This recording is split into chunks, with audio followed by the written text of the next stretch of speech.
Hello, hello, hello, and welcome to Scoutcast. No, wait, hang on. Welcome to BlackBox. Thank you all for joining us this evening. Obviously, it's a little bit different because it's not the lovely Charles. It is me, Andy, joining you and hosting for the evening. And we are also joined by the tired but ready to go Luke Disable. How's it going, my man? It's good, man. You just sent me back like 10, 15 years from when I was doing Scoutcast. I blacked out for a minute, thought I was back there. No, it's all good, man. How are you? How are you doing? Yeah, not too bad. Obviously, originally we said we were going to do this on Wednesday, but with everything going on with school and me, with parenthood and all that kind of stuff, I thought, you know what, I can't do Wednesday. And we were both discussing saying that actually Friday might be a bit better. Yeah, I don't know what we were thinking because we're too old for this shit now, mate. I don't know why we're doing this, to be honest, but we'll give it a go. We'll give it a go. Exactly. A few people saying if you could put your mic a little bit closer, mate. I can't turn your volume up on here, but if you could, that'd be lovely. It's basically in my mouth. Yeah. Look, can you see it now? This is why we're on after the watershed. But yeah, I mean, obviously, it's been a while since we've been on together. You were on with Az and Let's Talk Andy, the better Andy, weren't you? That was obviously quite good. Yeah, that was good. Yeah, it's good to be back. Like that was old school Scoutcast vibes as well. Yeah. Always good to catch up with the Kingpin, Slippers himself. Yeah. I think he's doing just as badly as all of us as well, so that's good. Hey, whoa, don't ban me in with you guys. I'm top. I'm almost top 4 million, mate. I'm having a storming season. Quite a few people saying, is your sound coming through your mic? They're wondering whether it's coming through your computer instead. But while you're just checking that anyway, I'm going to talk to everybody about what we're doing tonight. But thank you for everybody that's in the chat already. We've got over 400 people that are here, that are listening to us, which is fantastic. So thank you very much. We're going to be looking at our points from last week. I don't think Az is going to want us to look at his points for too long. We've got the great and the good. We've got some fixtures to look at. We've also got some talking points as well. We've obviously got all the data to make this a normal black box episode. We've got our predictions, and we've also got some bus teams, followed by maybe a bit of a Q&A at the end as well. Luke, is that what was happening? Was it coming through your laptop? It's all coming through correctly, I think. Yeah, not really sure. Is it still bad then in the chat zone? It looks fine to me, but we'll see what happens as the stream goes on. I can always turn my sound down a little bit, and then that might help people to hear you less. Hang on. I'll turn mine down a little bit. There we go. So anyway, let's have a look. Software. Is that better? Yeah, we'll ask. We'll see what people say. So let's have a look at some points then. So my points for this week, I had 47 points. 47 points, what I thought was okay after Saturday. I had Pedro, captain, Bruno Fernandes and Porro. So on Saturday, I had 32 points, and the rest of my team only managed to get me 15 points for Sunday, which was obviously not very good. Sales with 2 points, Murillo 1, Pedro, Porro 4, and 8 Nori with 0. And then Salah with 3, Bruno Fernandes with 10 after a late penalty. Reinders, Anderson and Vert all getting 3 or less. And then Pedro captain with 18, Watkins with 2 and Richards 8 on my bench. Yeah, not a great week to be perfectly honest. Knocked down about 1 million to 4 million. 8 Nori, disappointing. Obviously, City didn't have the best of weeks. But 47 points and best out of all the black box boys, so I can't complain too much. Luke, 46 points, just 1 point behind me. Yeah, I know. Well, I guess I have to read the team out for the pod, don't I? But it's pretty much like pretty close to yours, I think, and most of the people's. You've been template, Andy. What's up with you? Yeah, Vicario in goal, Pedro, Porro, Romero, all with the 3-2-4 between them. At least Vicario's picking up saves. I think he's the top scoring goalkeeper at the moment. I'm not. Maybe that's wrong. I think he is. Certainly in the frame. Murillo again with a disappointing return of no clean sheets, no DEFCONs, which is obviously why most of us got him. And then I guess we'll get on to him and Ange and DEFCONs in the future, but not looking good. Anderson with the 2, Bruno Fernandes, star of the show, the last minute penalty. This is so it feels so long ago, doesn't it, that this happened? It does. But literally, I think he's my only scorer in my whole team that got points, aside from Mateta, who also got a goal and a yellow card for kicking the corner flag that he does every single time he scores a goal, and apparently gets booked this time. Reinders with a blank, Salah with a blank, Wirtz with a blank, Gyökeres with a blank.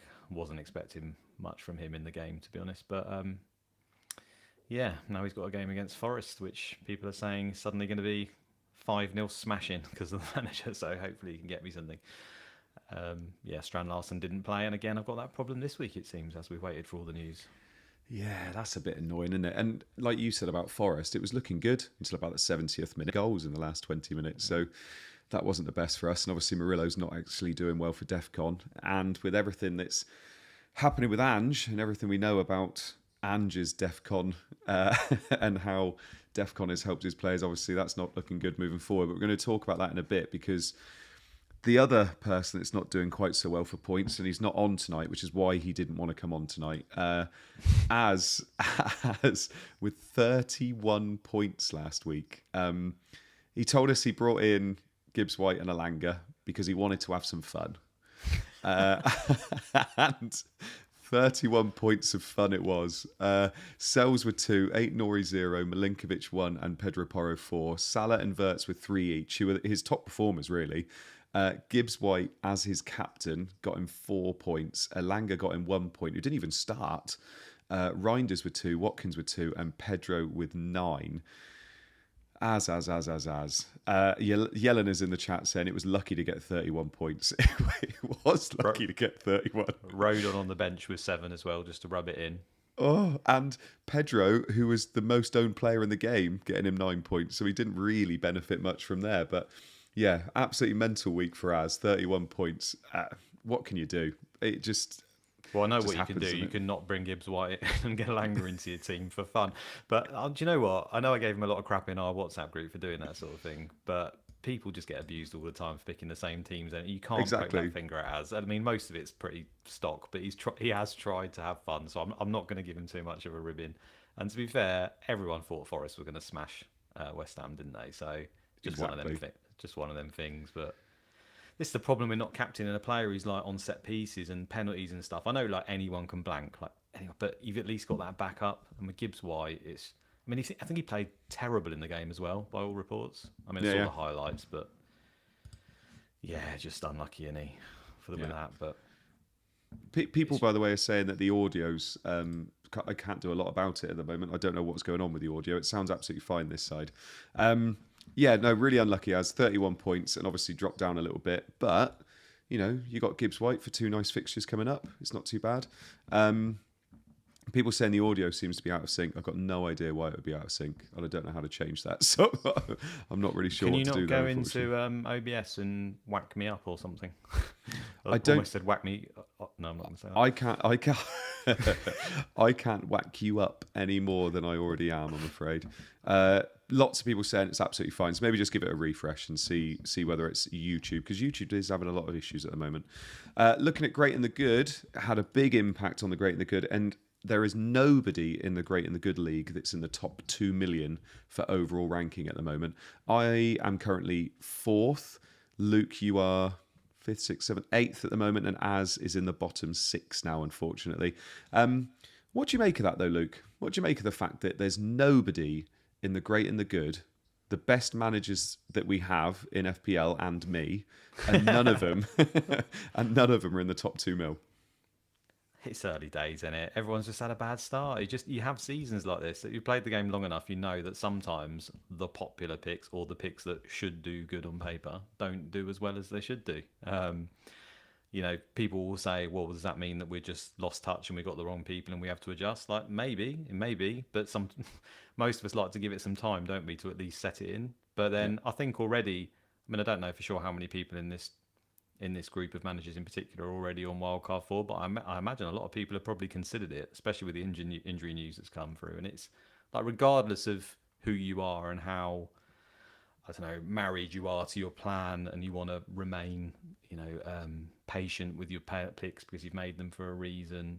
All of those factors that we try to do, that we learn. This is what you should do. You should have faith in your players. They're the same players. The data, like, it doesn't matter who you are. If your players aren't scoring points, you start to get a little bit twitchy.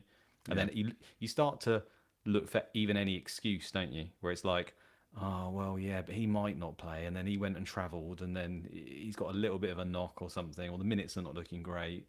And you start to build it up in your mind even more than it is. But I don't know, over the years, it's kind of, most of the time, I think, as long as you still look at the team and think, I'm going to get 11 players, they are decent on paper, they're taking set pieces, they've got pennies, whatever it might be.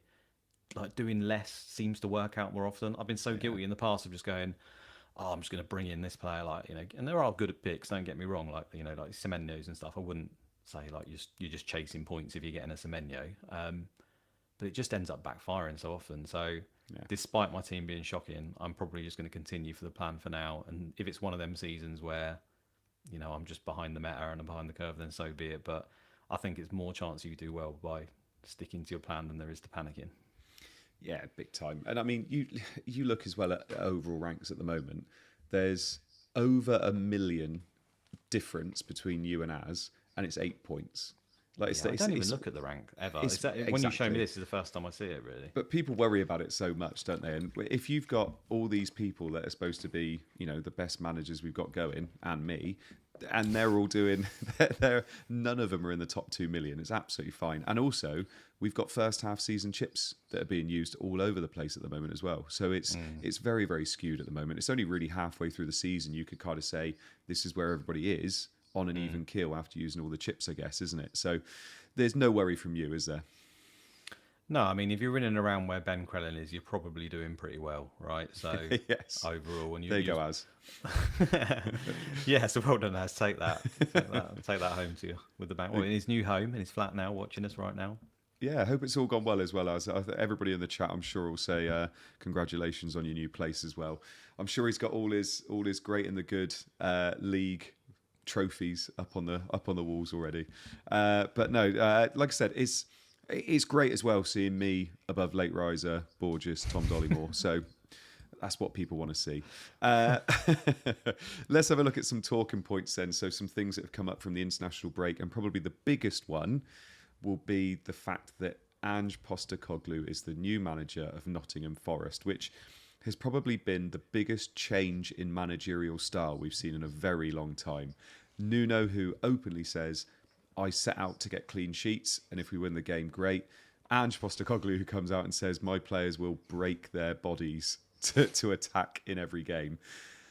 What do you think about this as an appointment, and what do you think about this in terms of their assets? Because a lot of us went in with at least one defender. Some of us had started the season with double defence. We had players like Anderson, who we thought were going to be great for DEFCON. How does this change him?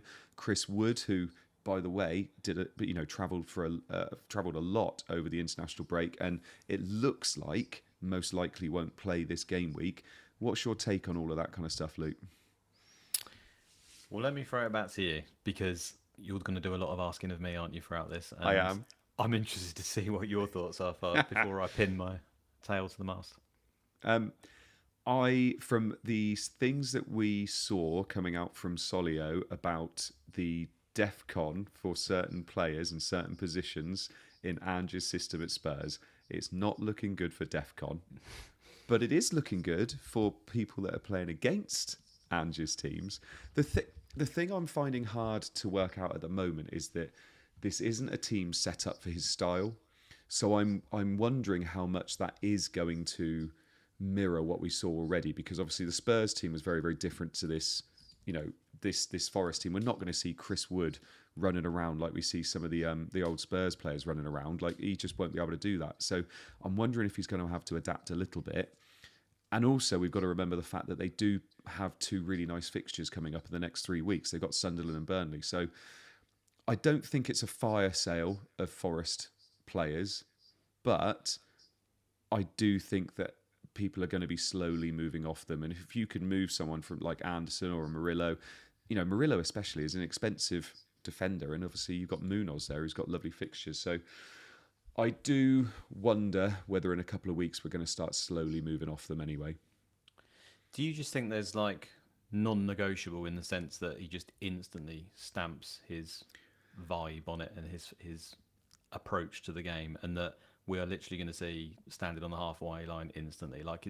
Most good managers, I know they have their way that they want to play, but they also adapt to the players that they've got. Do you not think that there's anything that will go on there with Andrew? You just think that. We've seen him even when he was at Spurs and he was losing players. He was literally coming out, wasn't he, and saying, "I play one way. We're going to keep on playing the way I play." And I haven't obviously seen him come into a team where the team's so different, whether he is just going to keep on doing it. But if he does, that high line with those defenders, they're going to get destroyed because they don't have the pace at the back. So I don't really know how it's going to work. And Einer's out for 3 months now as well, isn't he? So that's a big thing for them. So if he does decide to play the way he normally plays, I think it's going to be a killer for their defence. But someone like Anderson could maybe benefit. I mean, he's been great over the international break, and he's obviously rising in terms of reputation. So could be good for him, maybe. I do think though, we always have a tendency to exaggerate these things, don't we? And at the end of the day, the players, we know that sometimes a manager comes in and tries to stamp their way on the game, but it might not necessarily go into the players because they've been so used to playing in a certain way, and it can take some time. So even if he does want to adapt to his style, part of me thinks that maybe it takes a while. And like I said, the fixtures are there anyway. There's also the fact that people always I know we sort of poo-poo high lines and stuff like that, but there's a reason managers play like that, because they think that, well, they can dominate the game, and they're not doing it because they think, oh, we'll score 7, and if they score 5, it's fine. They're doing it because they're hoping that, they stop all the counters. They have an offside trap. They dominate the ball so much that they don't give up chances. They're not doing it because they want to give up chances, are they? They're still trying to get clean sheets in a way. Yeah. I mean, Andrew's not going to say no, I'm happy if we concede 2. He's not happy if they concede 2, is he? He's doing it for a reason. Whether they've got the players to do it, like I say, is another matter. But I don't think, when you've got those good games coming up and the team's trying to dominate the ball a little bit more and pushing high up the pitch, that's kind of the way that teams aspire to play these days. That's the way to try and win football matches most of the time, isn't it? By dominating the ball. That doesn't apply to every team, of course, but the vast majority will say if you have higher possession of the ball and you're got more territorial advantage, you've probably got a greater chance or a correlation of getting a decent result.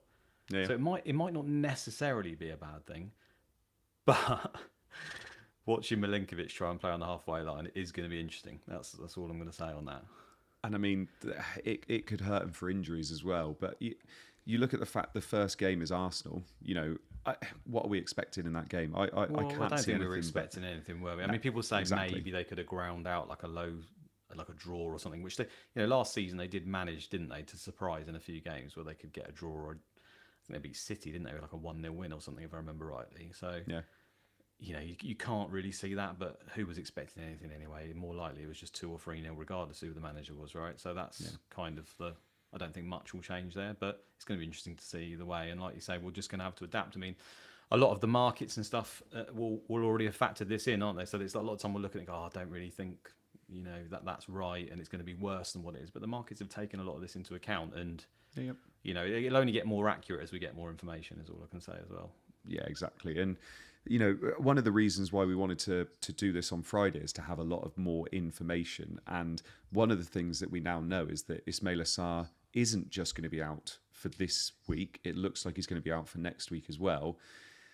Is he immediate sell for you? Because I know we were talking before the stream started, saying that if he's missing the next 2 weeks, and then I think it's Liverpool after that, and he's got Europe starting as well, it seems a tough hold, doesn't it?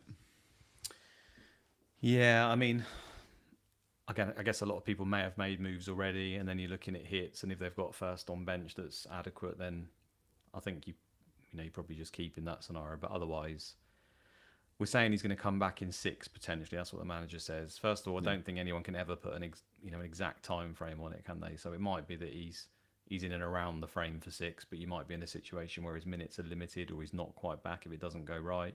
It's Liverpool anyway. He's then away to Everton and then home to Bournemouth.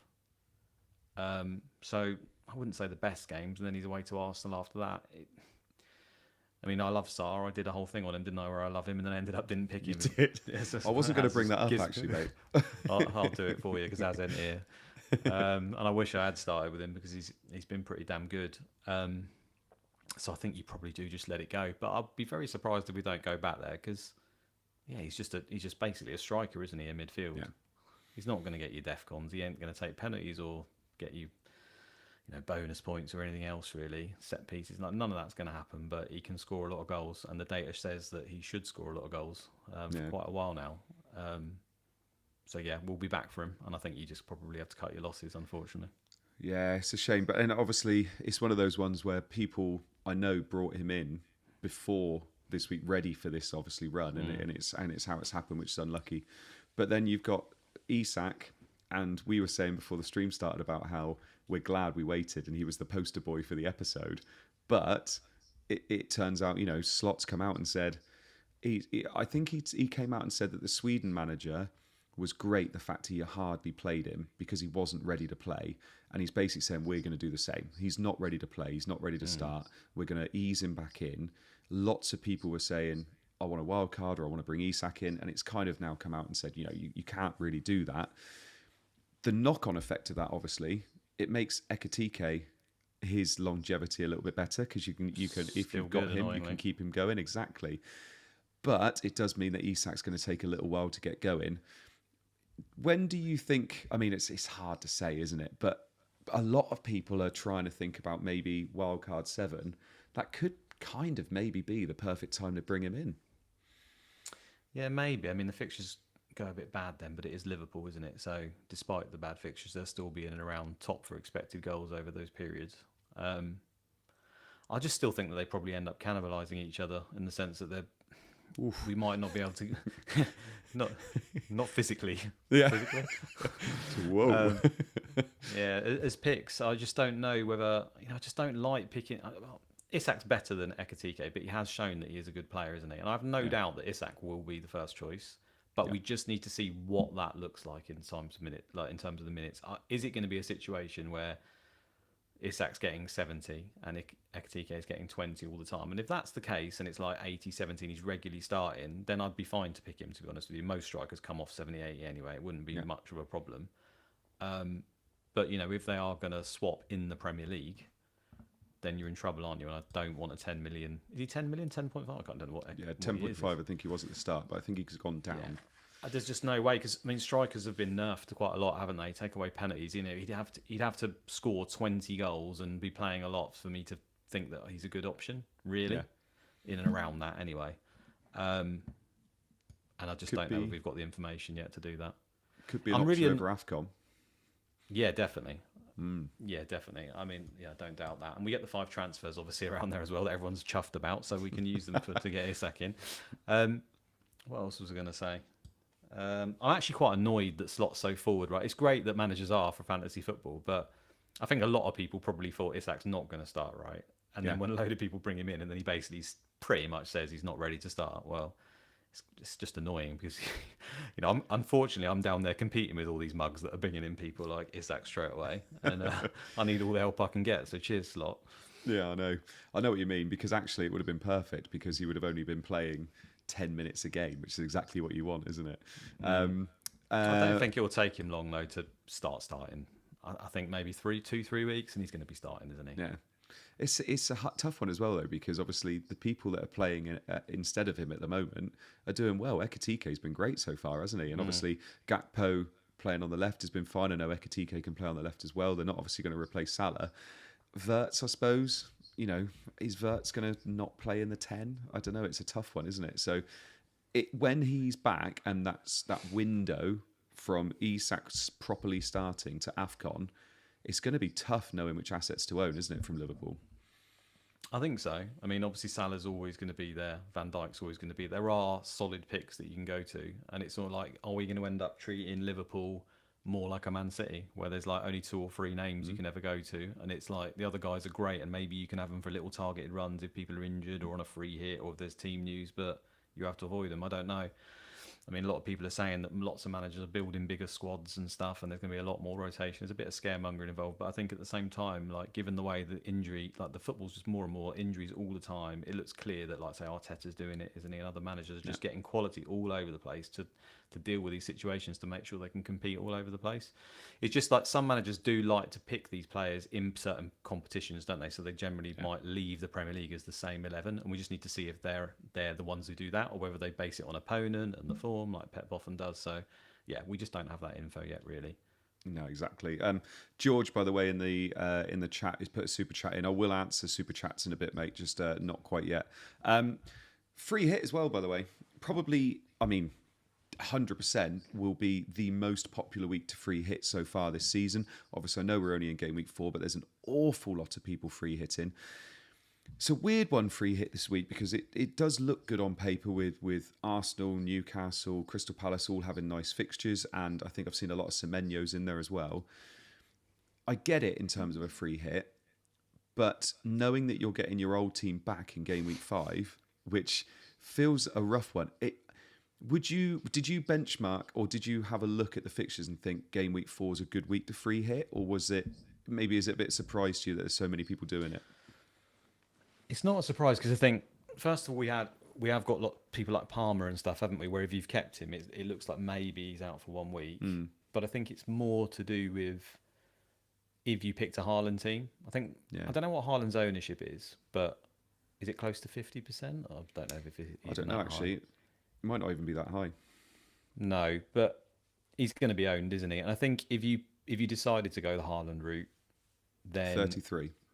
33. Okay, so if you decided to go Haaland route and no Salah, this immediately jumps out as the free hit week, doesn't it? The same way that if you went the other way, free hit 6 jumps out because you can obviously come off Salah and you can go Haaland for the home Burnley game, and that's pretty much what's happening here. So it's not a surprise that a lot of people went for it in that regard, and there are some good fixtures alongside it. So yeah, I think for some teams it will definitely be a good idea, and it will have even been planned. It's just no. I mean, my team wasn't set up that way. I always wanted to buy the players in, get the Palace lot in as long as I could make it to this point with some free transfers and obviously have some Liverpool players and stuff. It's only really Newcastle and Arsenal that are lacking, but yeah, Newcastle's fixtures were tough at the beginning, weren't they, to sort of filter in and around. So yeah, I can understand it. I think it will do quite well. I mean, on paper it looks fantastic. It looks way better than my shambles of a team. So obviously I'm hoping it fails, but it does look good. You've been unlucky with Strand Larsen, though. Yeah, well, I'm not alone. I think quite a lot of people have got him. I mean, this is the thing. I mean, we said right at the beginning, the reason people pick all these boring and robust teams as best as they can is because it only takes like a few little things like this to happen. And if you've suddenly got those random crappy edge players that don't even play, it just become massive issues. And then it will force a lot of people into wildcards and free hits as a result. And that's all we're trying to avoid at the moment. Sometimes, though, it can work the other way, isn't it? Where we hold on like this and really just a wild card this week. I mean, I looked at the wild card team this week. It looks great. And I just think that team's probably just going to go on and smash me for weeks and weeks and weeks. And I've just got to hope I can get vaguely close to it. But I try not to worry about what other managers are doing.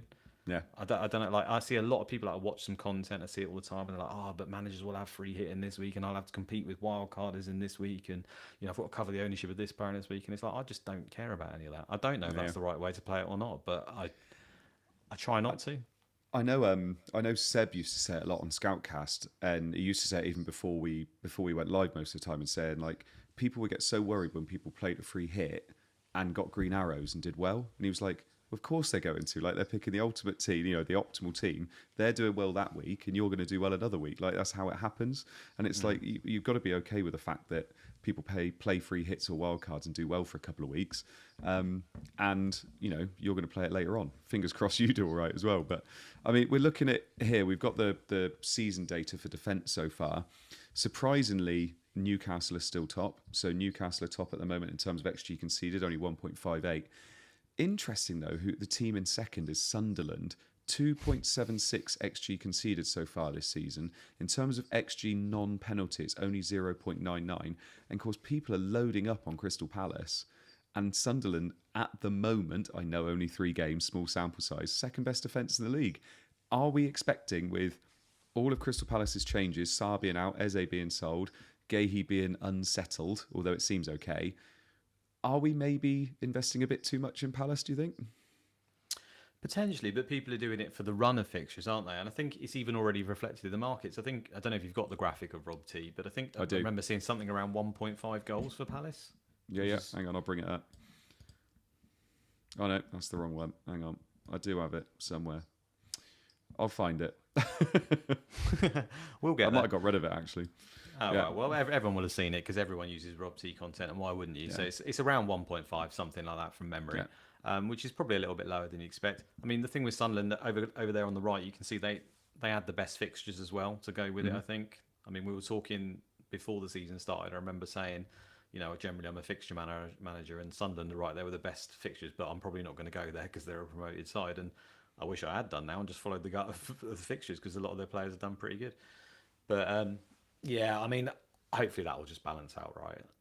I mean, hopefully, I can't see Sunderland being one of the top 5 defences in the league for the rest of the season. Maybe I'm doing them a disservice, but I suppose there's also that factor of like, well, maybe they're just not quite as bad as we thought. I mean, it could be that way.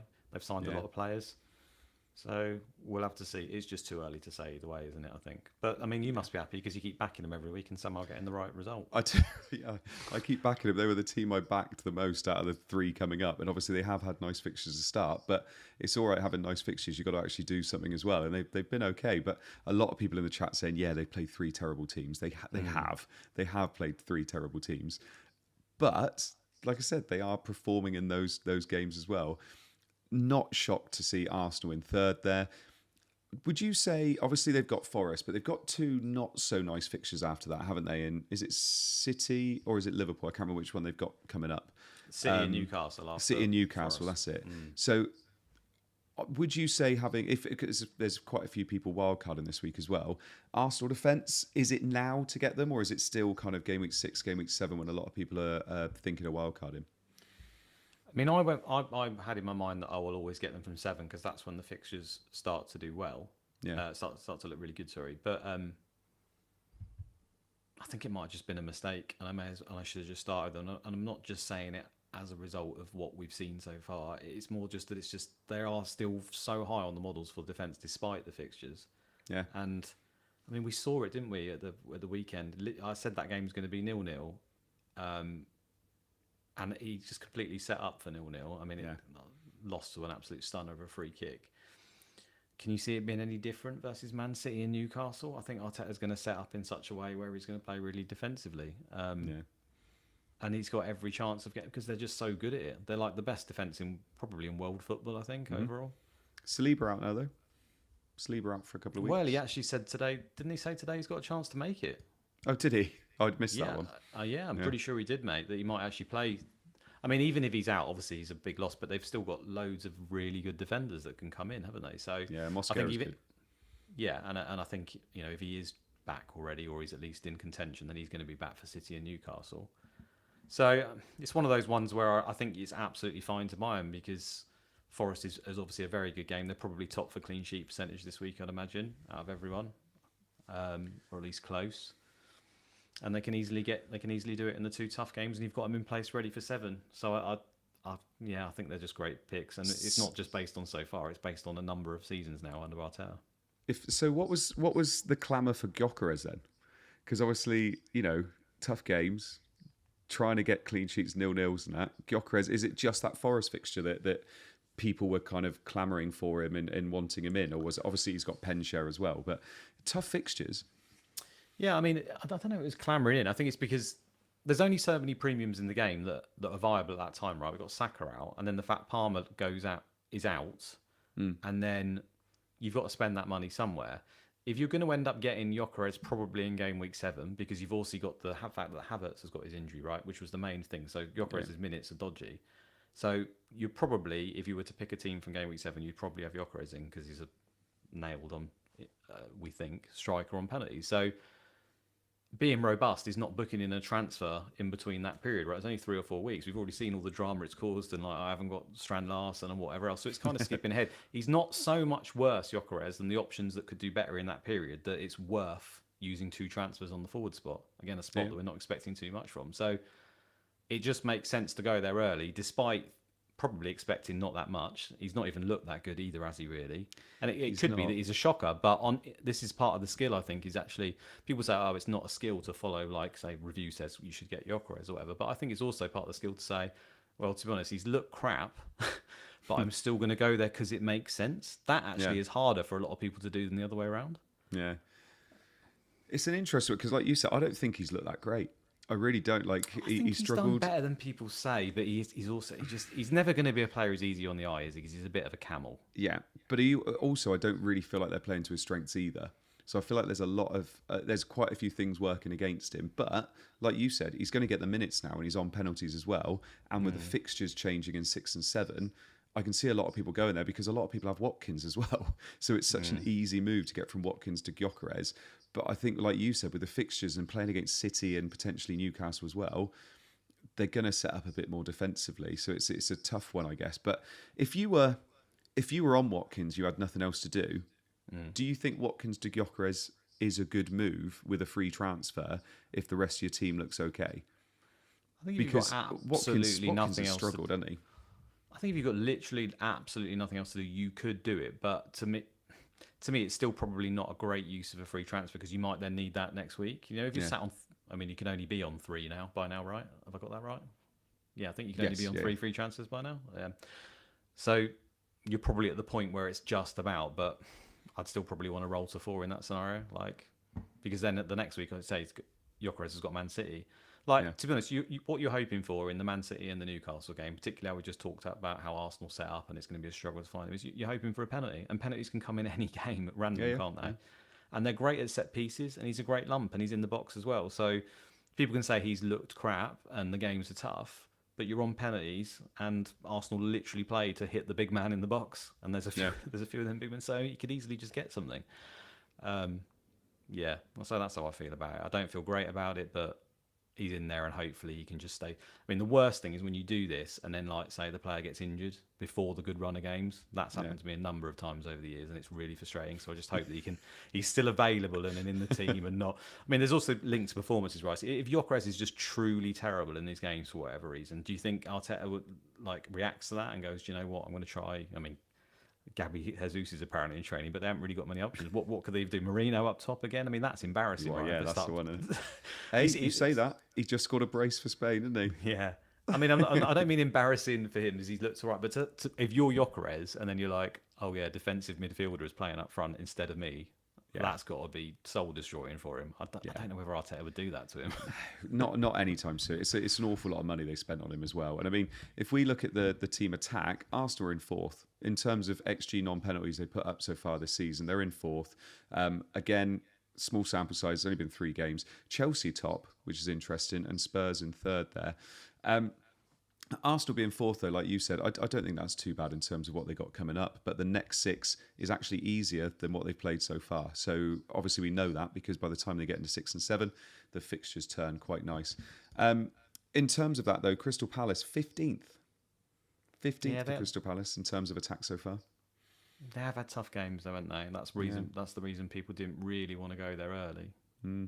I don't think it's too much to worry about. I just think it's too early to look at any of this data really and draw the conclusions. I know that's a cop-out, but it is. If you're using 3-game samples, if I go from last season and I pick 3 game weeks at random and I put the data right here, the chance that it tells the story of the season, it's almost 0. Yeah.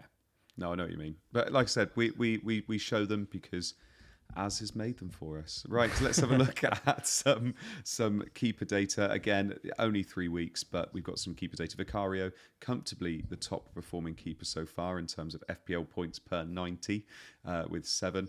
Then we've got Pope and Pickford. Sells down in 17th. Been an absolute shocker for those that picked him, including me. If you were on wildcard or free hit this week, who would be your keeper? Is it as easy as to say it's just Raya? Yeah, almost.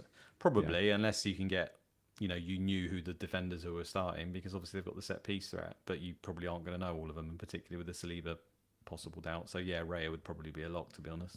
Yeah, I think in game week 6 or 7, those on wildcard, it would be Raya and Gabriel, I would have thought, for most people. In terms of defenders, though, the Lord Ballard is still on top for FPL points per 90. I mean, he's not going to be taken over very quickly, but Timber did try. Timber and Calafiori, by the way. Are we ignoring Timber and Calafiori when we shouldn't be? Because they've both been pretty good. They both seem pretty nailed at the moment as well. And obviously, Gabriel and Saliba are the way most people go. Gabriel's got the goal threat, but Timber and Calafiori done all right so far. Are they staking a claim to be in our considerations? I think they're living off that game week 1 where they both got 1 million points though as well, aren't they? Yeah. My brother actually has.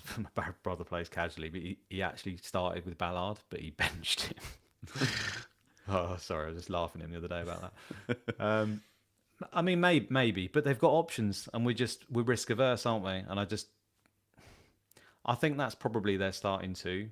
But go back a couple of seasons, and Ben White was unreal at right back, and he's not out of the frame totally, is he? So similar to what I said before, is Arteta going to use the same 11 in the Premier League, or is he going to base it on other factors? And is he just going to use White in other competitions, or is he going to be part and parcel? I mein, Calafiori and Timber have both been it feels like they're two players that have been either injured or a doubt nearly every week that they've been in the Premier League as well, which would be enough to worry me.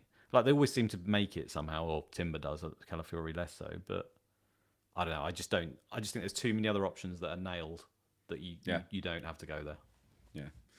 Yeah. Cool. And also Munoz here in 12th in terms of points so far. He is going to be very, very popular in terms of transfers in this week. Would you say with the fixtures coming up and with the fixture this week, Munoz in your team should be somebody you are considering quite heavily to get in this week? Yeah, well, what do you think? Are you getting him? I've got him.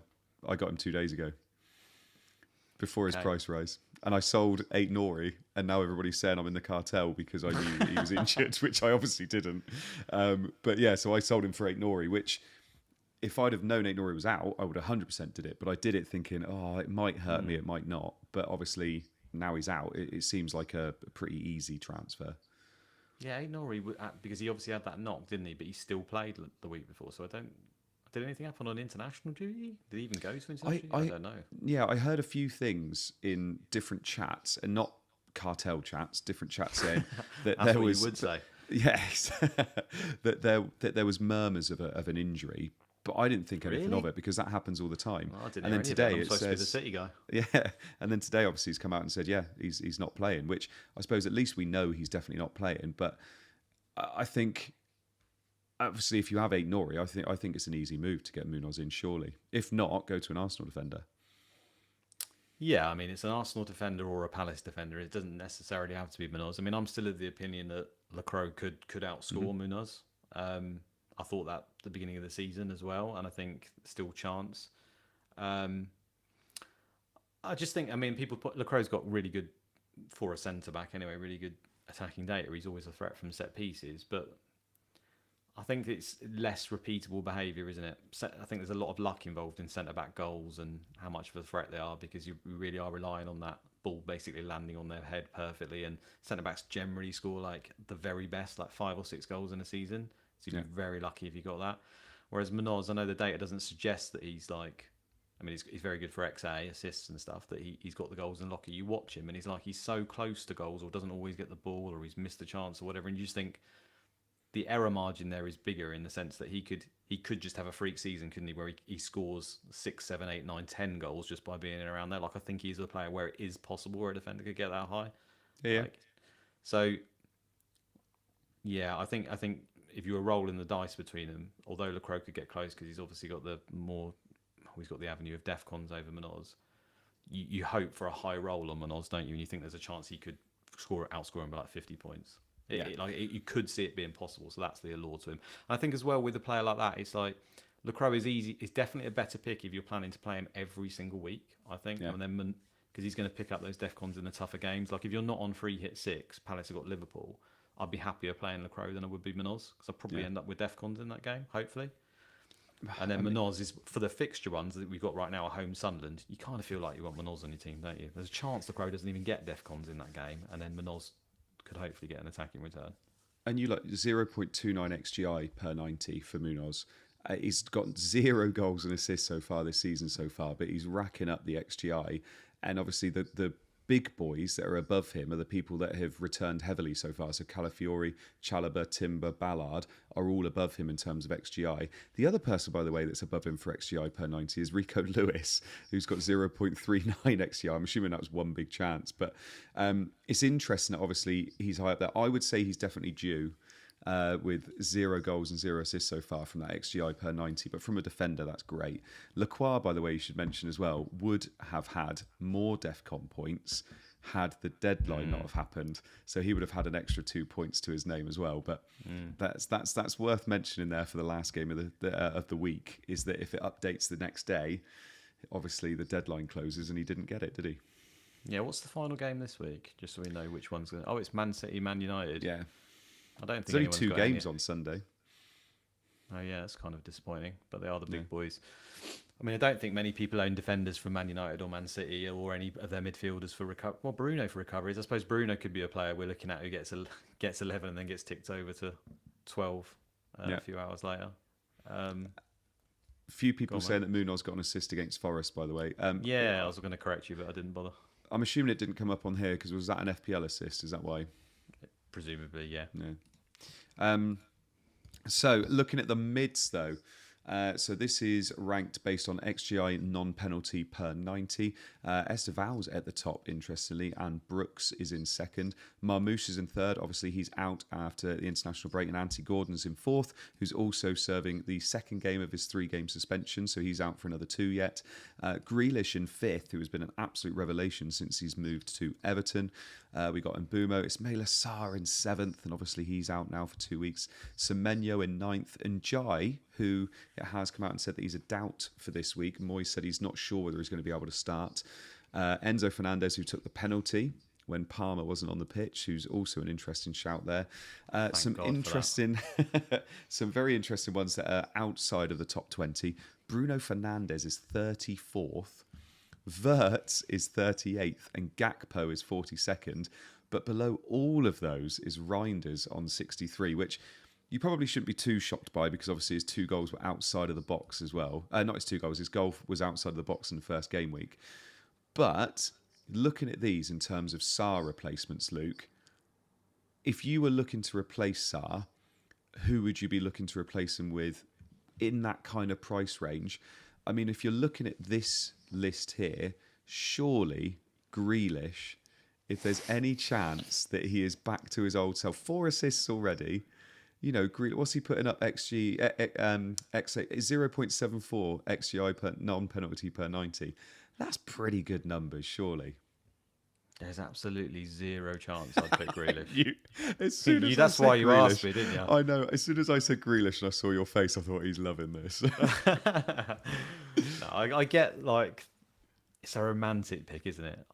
Everyone wants Grealish to be, like, fantastic. He's killed it, 4 assists. Oh, he's been great. And he's on track for 25 assists this year. Yeah, exactly. I don't know. Like, he could easily be a good pick. He could easily pick, and he has been a good pick before in FPL. But I just struggle to pick anyone who just. I know he's got close for DEFCON, surprisingly, but I can't see that continuing. You know, it doesn't take set pieces as far as I know, unless he's been put on anything else. I don't think he has been taking any. I don't think so, no. No. Doesn't look like he take penalties. I mean, if Ndai's out, I suppose maybe. He kind of got that main character vibe. I think he took like 1 for Villa. There was a time when he was at least in the frame. But yeah, just struggled to pick any of those players as a result. I mean, there's other options that do those things. But, I mean, I get it. He's played well, but I think he's been the casual's dream as well in the sense that he's got like millions of transfers in already, hasn't he? Yeah, he really does as well. I mean, the other one that does have millions of transfers in is Semenyo. Is he the one then? Semenyo, 7.4 million, 0.65 XGI non-penalty per 90, smashing it for points as well. Is that the way you would go, do you think? Well, which one would you pick from both of them? From both of those, Semenyo. Yeah, I know it's boring and people don't want to hear that, but... nice fixtures as well. Yes, fixtures sustained. I think even more of the frame, certainly more than Grealish anyway, in the frame for penalties, just around. I know Kluivert probably takes them when he's back, but I think Semenyo's got a small chance of them, or at least competing with Evan Nielsen for him. Or at least Evan Nielsen gets subbed quite a lot, doesn't he? So I think Semenyo's always on for 90 minutes, and Kluivert gets subbed a lot. So that last 20, I think Semenyo's got a small chance. But it's not just that, he takes so many shots as well, doesn't he? I mean, everything's probably been said on him so many times. We probably say it each week as well. He's just a really solid pick, isn't he? He's going to turn up. He's going to take a lot of shots. The fixtures are good. Bournemouth are a team that can surprise you in any match as well. Yeah, he just looks solid. I think the only thing is like the price is creeping up now, and it's 7.4. I just said about not picking players that, no DEFCONs, no set pieces, and probably not much of a penalty share. Yeah. It suddenly starts to get quite pricey. But it is really boring to only pick players who get DEFCONs and penalties, isn't it? Well, yeah, true. Bruno. But one player that I was looking to see whether he came up on this list before the stream, and he doesn't. He's not in the top 20, and he wasn't one of the highlighted ones. Paquetá at West Ham, on penalties, 5.9 million. Just a solid easy pick, isn't it? Is he the equivalent of the Tielemans pick before the season started? Just cheap, on penalties, not too bad. Like, is he just somewhere where... are you going to look at him in a couple of weeks and go, why did I pick him? I don't think so, because I mean, in the analytics Discord that I was in, at least, Paqueta was like, the only reason people didn't really go for him was the noise about potentially moving clubs and stuff more than anything else. People saying like, if he's going to play, he's too cheap and he's a good option, and he was being discussed in the same breath as like Tielemans and these lot as well. And I think Tielemans is actually still quite similar to him. I still think Tielemans has probably got a reasonable pen shout, and we don't quite know for sure, do we? And I know he hasn't had the DEFCON so far; it's been disappointing, but he gets them, I think, if I remember rightly, at not too dissimilar rates per Paqueta. It's just obviously this season Paqueta's managed to get them in like most of the games, which wasn't the case last season. So they are still quite similar picks, and I think they're still good for DEFCON as well. I think he's got 32 or 33 DEFCONs so far this season in 3 games. I don't know if that 100% keeps up, but he is. I think he has something like 20% of games last season or something like that. He managed to get him in, so he will get some. But it's just the assurity of penalties, right? And I think even now they've got some striker issues, haven't they? Wilson's probably not completely match fit. Fulkrug looks like he's out, so he's probably going to be playing quite close to goal. He might even end up being false nines and stuff, or in the frame with Bowen. So yeah, he's just a really solid and easy pick, isn't he? And it's it's quite conceivably a world where we just end up with just full of like your Tielemans, your Paquetas, your Brunos alongside a Salah, and you just kick back, but. And end up with 2 points every week. And then there's other people that will go Morgan Gibbs White and Alanga. Let's have a look at some forwards so far this season. And Haaland is absolutely destroying it in terms of XGI. XGI per 90 is 1.49, considering he's played 252 minutes. So he is comfortably at the top. Wood is in second. A very, very high chance that Wood doesn't play this week just because of the turnaround after the international break. Is that the noise, is it? I haven't really it was what happened last time as well. So the last time he had 5 days to recover and he didn't play. This time he's had 4 days to recover, and the noise at the moment is that he might not play. And obviously they've got manager now. He might not give a shit. And true, they did bring in another striker as well, didn't they? Whose name I'm not going to try and pronounce.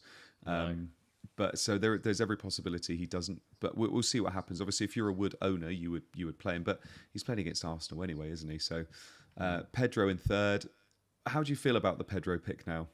Obviously, Pedro before, we were expecting 60, 70 minutes. Now Delap's out. Palmer could be out. But we were expecting Pedro to be on penalties. Do you expect... I heard Harry, I think, say that Enzo only took the penalty in the last game week because he was trying to prove something to the opposition fans, which I'm not sure about, because I thought Pedro would definitely be on penalties, but obviously Enzo's taken them before when Palmer was out. Do you think Pedro, that's it now? Pedro's not on pens? What do you think? God, man, these narratives. I mean, maybe. I've said it every time I've been on this pod that it really annoys me that penalties just aren't fixed to players these days, and they just give them out like confetti. And it's almost like before the match they go, "Oh, can I have it this time?" And the managers don't seem to care. Like, what the managers are meticulous about every sort of aspect of football. And then something that is quite important, I think, to have your best taker on a penalty, because penalties are crucial and the goal's crucial. And then just go, nah, just do what you want. I'm not really bothered. It's madness to me. But I think so much. Enzo's been at the club a while, hasn't he? Pedro's only just joined. I think there was some mention of like Enzo went up to him and hugged him, almost like he's asked him whether he can take the penalty, and that could be the case.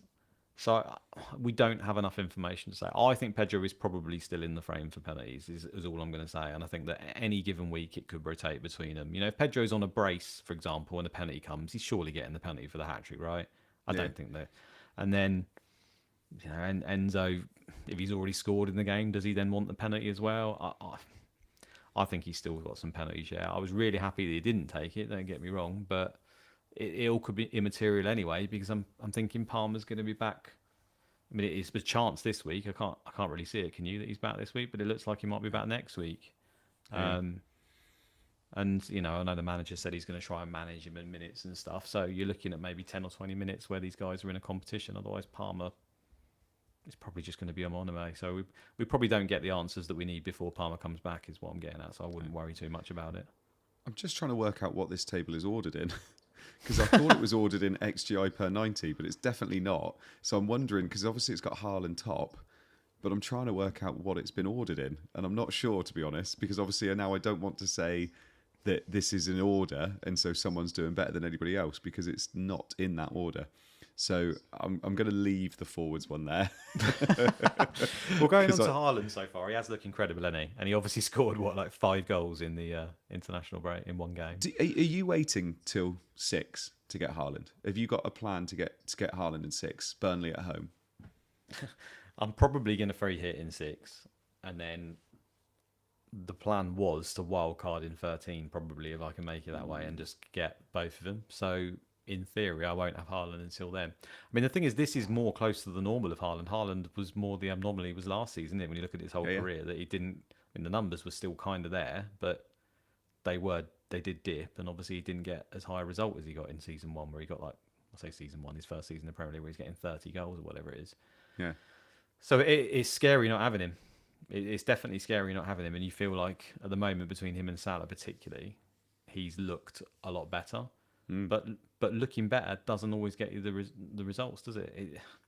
They've been close in points again. Salah just manages to find a way. I said it on Scoutcast on Tuesday, and I'd love to see what your answer is to this, because you were damaged massively by this last season. Last season, the people that took ages to respond to the fact that Haaland was struggling and Salah was smashing it killed their season. This year, right off. Is this the early signs that Salah could be struggling in terms of struggling for Salah's ability? What he can obviously do, and Haaland, this could be his year. Are we going to be slow to react again? Are you going to let last year affect you this year? How are you going to respond to it? Because I know last year, obviously, like I said, it killed you. And do you see this being the same this year? And do you think you ought to respond to it quicker, or do you think it's just different season, doesn't mean it's happening again? I mean, the answer is I'm going to be slow to responding to it, because I believe in the method rather than the result. And I just think it was a bit of bad luck last season. Because we can already say, it's only 3 game weeks, but it looks like Haaland's shock news. Haaland is actually a pretty good striker and might get some goals and is pretty good. And last season, he hadn't just turned into an absolutely terrible pick. I know Man City weren't firing, so it's very easy for people to go, but Man City weren't playing well or whatever. But they were still favourites every single week for every game they went into, and he was still the top goal scorer, as in expected top goal scorer every single week. So the markets don't adjust enough to say that that's the case. I just treated it like last season was bad luck. Yes, I maybe could have reacted quicker, but I think you make more mistakes by reacting after 3 weeks and going, no, Haaland is the better pick, and then doing it. And if I was to do that every season, remember, it's all about winning more than you lose, right? That season was a write-off and it was crap. But if I'm going to react to 3 weeks of data and switch heavy hitters every single season, I reckon I lose more seasons than I do than sticking to my guns, because Salah's a pretty good pick as well. And the fact that he's had 3 bad games could be signal, but it's more likely that it's not. That's all it is. It's more likely that it's not. So I'm going to stay. I'm going to stay like this, and we'll see what happens. And if I'm wrong, I'm wrong. Exactly. I'll suck it up again. Shall we have a look at some of our predictions for this week? Because, I'd love to say that we've gone wildly different, but we really, really haven't this week. So we're both predicting 2-0 for Arsenal against Nottingham Forest. Pretty standard 2-0 win, do you think, for Arsenal? Yeah, it'd just be interesting to see what Ange's imprint is on this game straight away. But this would probably be close to my guess if it was Nuno in charge still. So, I'd be more than happy for Forest to get a goal. More than happy for Forest to get a goal. Especially if it's Anderson as well. That would go down a tree. It would. Bournemouth versus Brighton. I've gone 2-1. You've gone for 1-1. A lot of people investing in Semenyo, investing in Senesi or Truffert. I don't think this is an easy game to bring a Bournemouth asset into, is it? They're probably two of the more, fun teams to watch, in a sense, where they've got really good managers, good squads. They're really tactically aware. They do different things all the time. So it'll be an interesting game. I think, Brighton they haven't probably got as many good results as they should have, but they always look good. Az can vouch for this in the data. And last week they should have won, shouldn't they, as well? I'm just looking forward to a good game. I think it's really hard to call. Yeah. Should say, by the way, there's 8 games on Saturday, and Az and I are doing Match of the Day challenge tomorrow night. So we're not watching any of these games until Match of the Day, which is on at 10:50. Az, you've absolutely killed me there. But yeah, 8 games for Match of the Day challenge. So if anybody else wants to do it, you're more than welcome to join us. We're going to be on it at 10:50 to watch Match of the Day and watch more. I'm really hoping that they do like a condensed, quick version and it's finished by 12. It's not, it's going to kill me otherwise. You're going to have to listen to all the bollocks in between the games as well. From the That's dinosaurs. just abs. Yeah, exactly. Yeah, 100%. Who do they even have on Match of the Day anymore? I have no idea Does anymore. anyone watch Match of the Day anymore? Is it just me that doesn't do that? Isn't it loads of different people on Match of the Day now? I've got no idea. I genuinely just can't remember the last time I watched it. As I did not consider it would be on later. Brilliant. Yeah, But if great you want to research, join mate. us, you're more than welcome to. And we will know how badly we've done based on how many people are waiting in the waiting room. I think I said to you before stream, Andy, have you considered doing the one that's on at like 7:30 in the morning instead? I have considered it. For OAPs. See if you can last the whole way to the morning and then just get up at 5 like the rest of us. Oh dear. Crystal Palace, Sunderland. I've gone 2-1. You've gone 1-0. I've gone 2-1 with Sunderland scoring, and I've got double Palace defence this week, which isn't looking good. You've only gone 1-0 though, so you're not expecting too much from Palace. Well, I default to you, mate. You keep getting Sunderland right, so I've just bought in Manoz, so I'll look forward to a 2-pointer there. Cheers.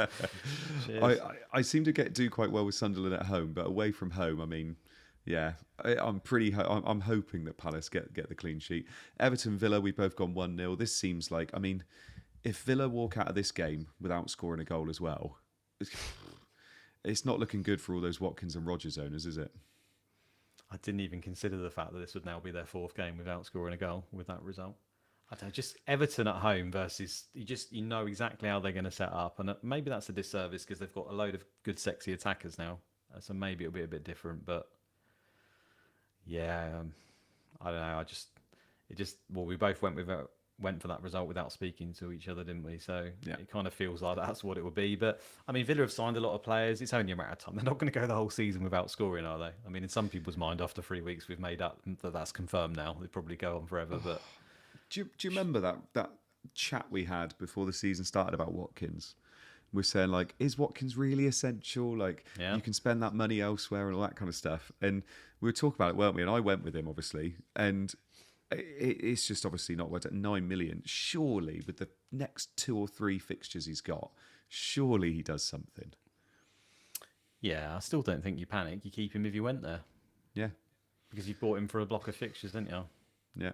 And we still don't know if he's on pens or not. Even though Tielemans took 2 pens over the international break as well. Yeah, and then Rashford took a pen. Did Rashford take a pen over Watkins and Watkins was on the pitch? But that's not a surprise because he did that for Villa last season. Yeah, maybe. Yeah. I don't think that matters at all. I mean, there was always the debate. We still don't know for sure, do we, between them?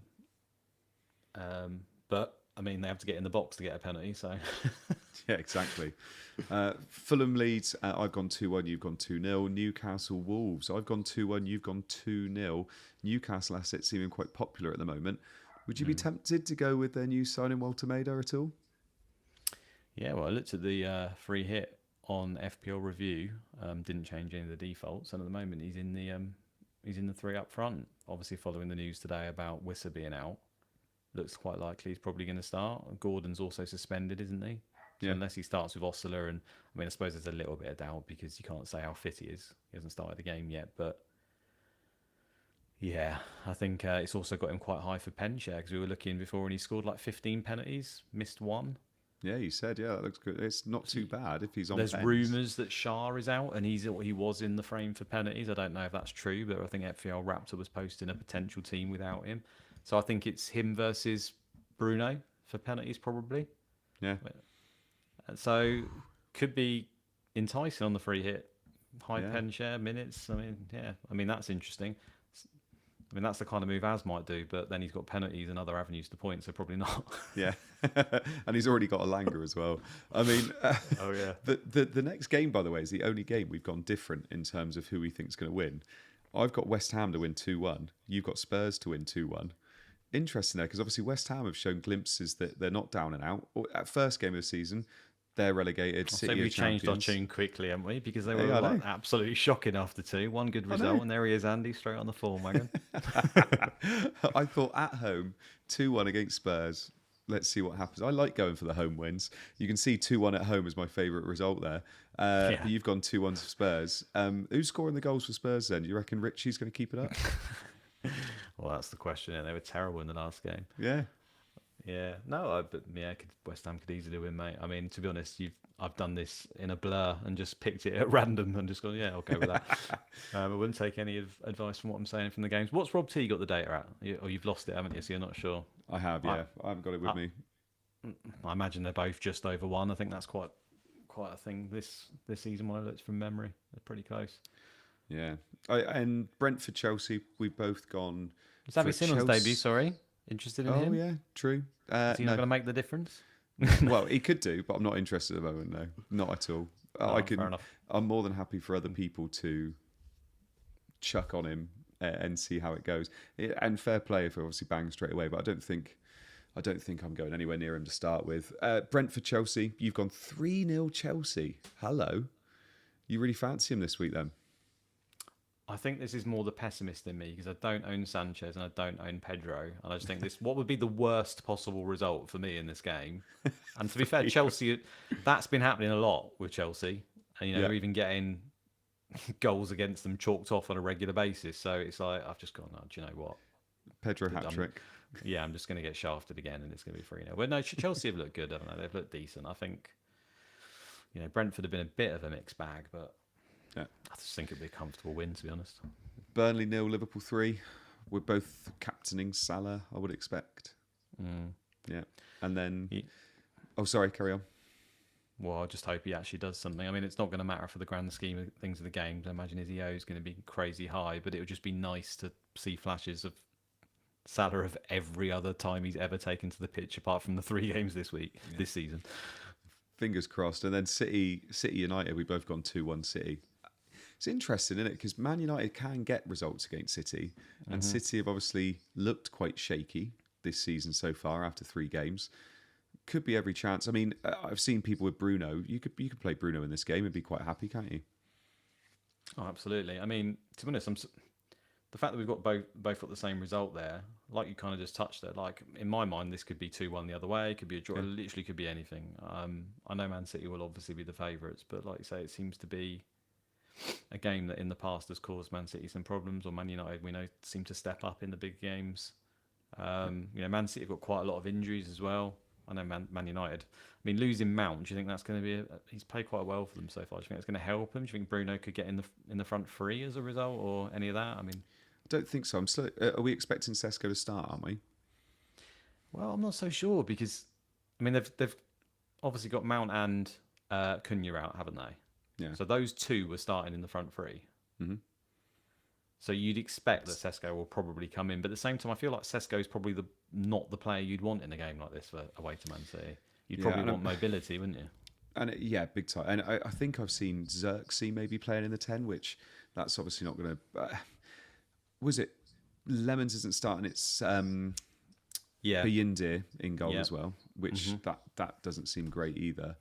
There's a lot of things that will be against United in this one, but in a derby, anything can happen. And like you said, United have done fairly well against City before, so I'm reckon Sesko will start. I reckon he hasn't got the options to not have him starting. You don't think there's a chance he goes like Bruno, Xerxes, and Brian in the front 3, and then what would it be? Agati and Casemiro at CM. Could be. I almost laughing saying it. But Mainoo could play though, couldn't he? Could be Mainoo. He could. Do you reckon he will though? With everything that's gone on with Mainoo. I'm the City guy, mate. I'm talking. What do you think?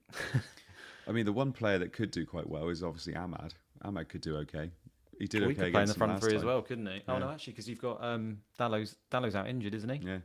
So Ahmad right. It's going to be Ahmad and Dorgo as wing backs. Ahmad did very well against him last time, didn't he? So, yeah, fun game. I mean, like I said, only 2 games, but fun game. Liverpool, Man City, Man United. It's good to end the week on that.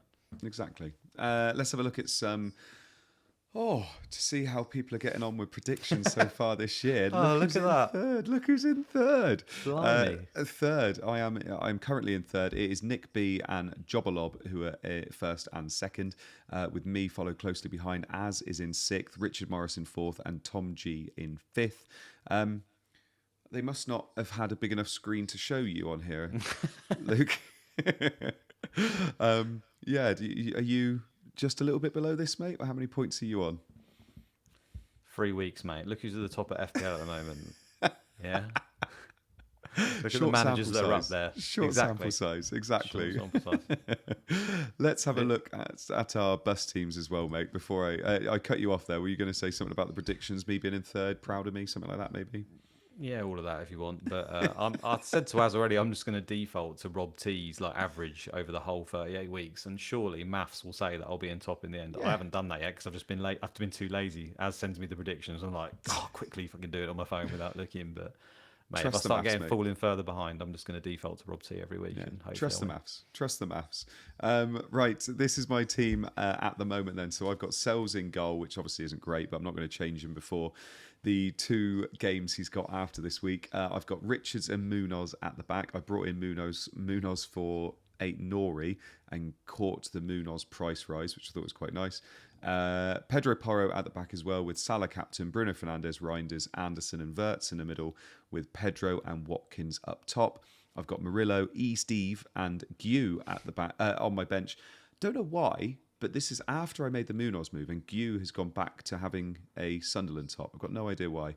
And Dubravka, who's also on my bench. I've got an idea why. FPL is probably the worst design website in the history of mankind. Could it be that?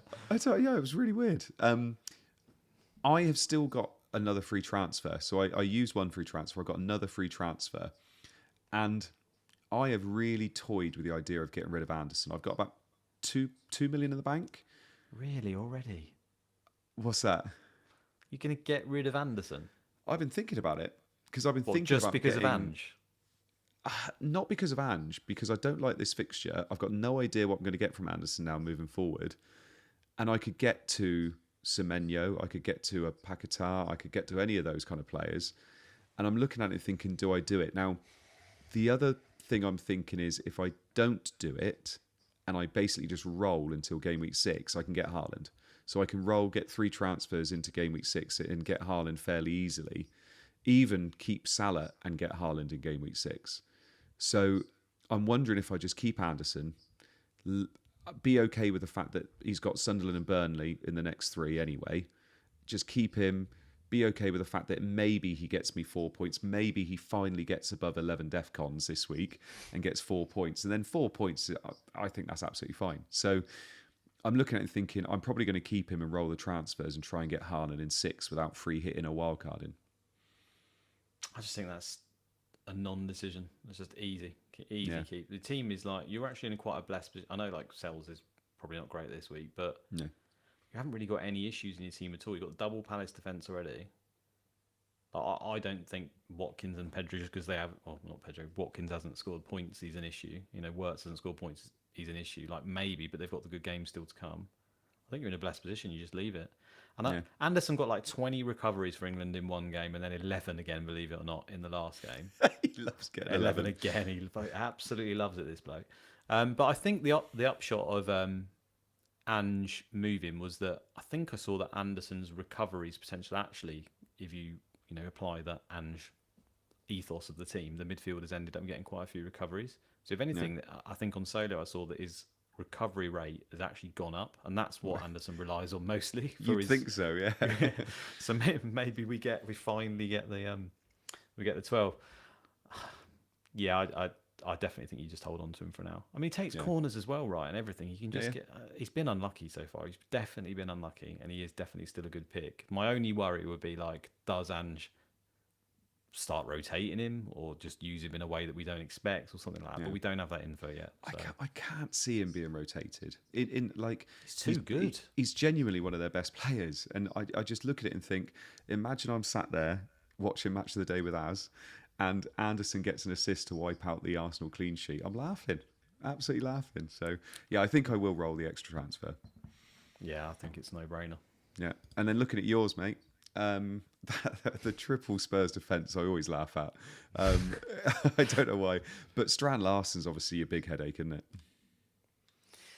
Yeah, boy, is he a headache. I mean, I think I covered it last time. Pick who I considered to be the most nailed and robust striker in the game, and he's just disappeared. Every week it's like, oh, I mean, I think it was a good idea to keep him from last week because it looked like the noise would be back. Yeah. Now the update's terrible, isn't it? It's like, he's definitely not playing this week, and we kind of don't know when he's going to be back, essentially, or something close to that. So, I mean, you're not even sure he's home to Leeds is the next game. Yeah. I mean, the one good thing about him is that the games carry on being good for quite a long time, I think. Mm-hmm. And then also, like, I don't think the fact that he's lost money is annoying, but I'm so stubborn. I always had it in my mind to almost hold this guy for like 38 weeks because I just don't see him being a problem in your team, and I don't want to mess around picking different strikers when he looks like he's probably nailed on penalties. But how long can I carry on doing that if he's just not going to turn up? Yeah. And I kind of need that info. And also, like, I don't want to realise that price loss. If I keep him in my team, he comes back and he starts performing in the way that I hope he does, then that goes back up again and I get that money back. And that's the dream. But I just need that to start happening pretty soon. I mean, I'm looking to bench boost.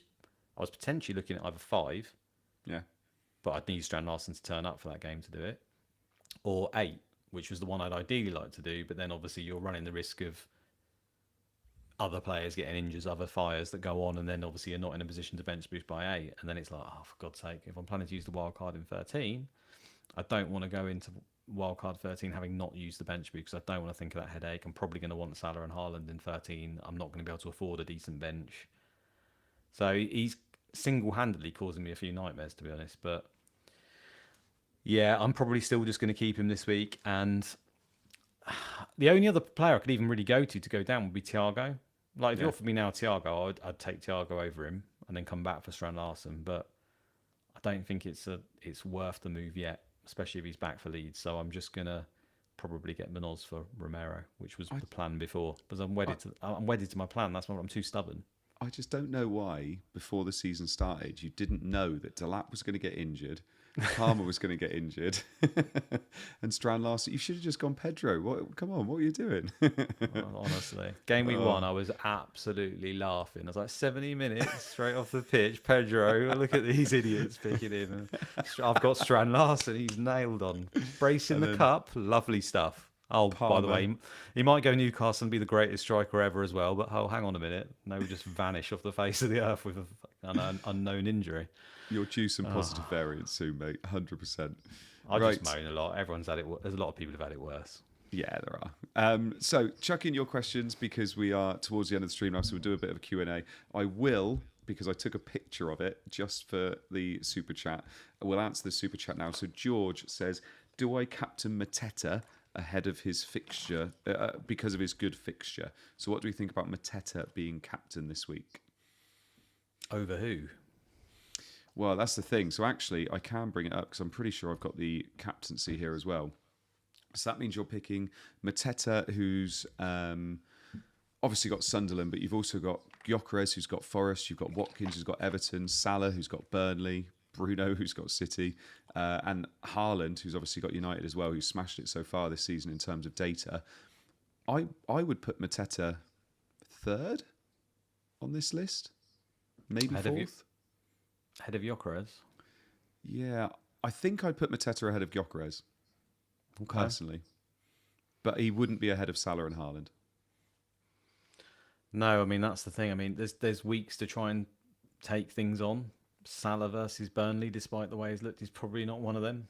If you don't have him in your team, though, you probably got Haaland and I default to him. But, yeah, I mean, if he hasn't got either of those two and he just wants to be different, then... I mean, I haven't looked at the EV for the other players on review and stuff, but Gyökeres and Mateta on penalties, good fixtures. So yeah, I'm sure they're certainly going to be backup options if you're not going to go that way. I mean, I'll just take a leaf out of Az's book and giving these funky captains on players when these great players exist that generally score points nearly every single week is always just a massive risk. Yeah, no, exactly. FPL Rank Chaser is putting a super chat as well saying, evening Matt, saying, would you start Reinders or Rodgers this week? Rodgers away to Everton, Reinders obviously playing against Man United. What to know? That's tough. They've both got similar non-penalty XGI, I imagine, and career long as well, because Rodgers isn't great in that area and Reinders isn't. I don't know. What would you do? We had Everton 1-0, didn't we? We did. We had Everton 1-0 and we had City 2-1. So I think United's midfield is going to struggle in that game, and obviously Reinders could benefit from that. So I think I go Reinders, but I mean, I at one point I was looking at Rodgers at bringing him in this week and thought that might be a good transfer because their fixtures are still nice, obviously. But Villa are obviously in a bit of a hole. I think I play Reinders over Rodgers.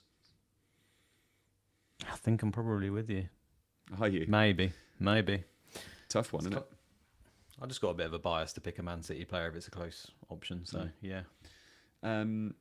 Gamil says, are the Arsenal Brazilian lads a doubt too? Why only Chelsea? Maresca playing games, or is Arteta keeping shush?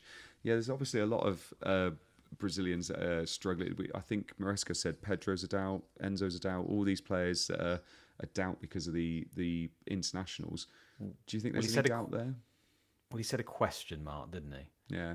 To me, that just stinks of, in case they're not quite at it, or a little bit of an excuse like we might not be fully at it, because he instantly then goes, we've got loads of games and we've got to manage. You know what they constantly mention this, don't they? The top managers. I mean, they've got a point, to be fair, but their players just get used and abused and everything. And I think it's more just a lip service, to be honest, because they don't really have any other options, do they? I mean, again, maybe it's the pessimist in me because of the fact I don't own Pedro, but I can't see a world where the guy doesn't play at least 70, if not a lot more, and he's either going to start at 9 or 10, isn't he? Yeah, exactly. Because I just can't see any other option. I mean, I could be wrong, but yeah. What was the original question? Just, is there any doubt around them? Yeah, well, the managers said there is, so I guess we've got to take him for their word. But managers just talk a crock of shite most of the time, so I think he'll play. And if you've got Pedro, you've got Gabriel, you're not going to bench them in it for a slight worry, I don't think. You'd be more annoyed if you benched them and then they played than the other way around, I think. Yeah, big time. And also, if you play them, they're highly owned anyway. Like, everybody's going to be in the same position. There's a few people, by the way. Wayne Robinson says, do I start Guiu or Anderson? Because Guiu's obviously... There's a chance that he could be starting this week. Not even a question for me. That's Anderson. Not even a question. He could start, but that is a massive gamble in it. They've still got that George. They could just play Pedro up top. My favourite thing now is asking a question where I know how you're going to react, and it's slowly watching your face change. Is brilliant. Yeah, there you go. Thank you so much for the people in the chat that have chucked in your questions. I think we topped out at about 1,200 people watching. So thank you so much for all those people that have watched tonight. There's a lot of people, by the way, in the chat saying that Slippers has activated his wildcard. So has he really? Yeah. He's been in my DM saying, I think I'm going to work. I don't know, all this stuff. Get on with it, man. Apparently, what he did was he waited until we were live, and he decided to wildcard, so you couldn't tell him not to. Yeah, Has he gone on for a live wildcard? So thank you very much for all those people that have joined us this evening. We will be back tomorrow night for Match of the Day challenge with me and Az, and then we'll be back again next week for a normal Black Box as well. Thank you so much for all joining us. Luke, I hope you enjoyed your evening, my man. Yeah, it's been fabulous talking to you, Andy. It always is. Yeah, good man. It's been nice, just us two. I think like it's a good dynamic just having us two on here. Actually, I feel like another person would just ruin it. Do you know what I mean? So no, as we're looking forward to having you back again next week, my man, and I'm very much looking forward to you setting everything up and hosting, because you could do this every week. Thank you so much. Right, see you all next week, and we hope your arrows are green for the weekend. Enjoy. Catch you later.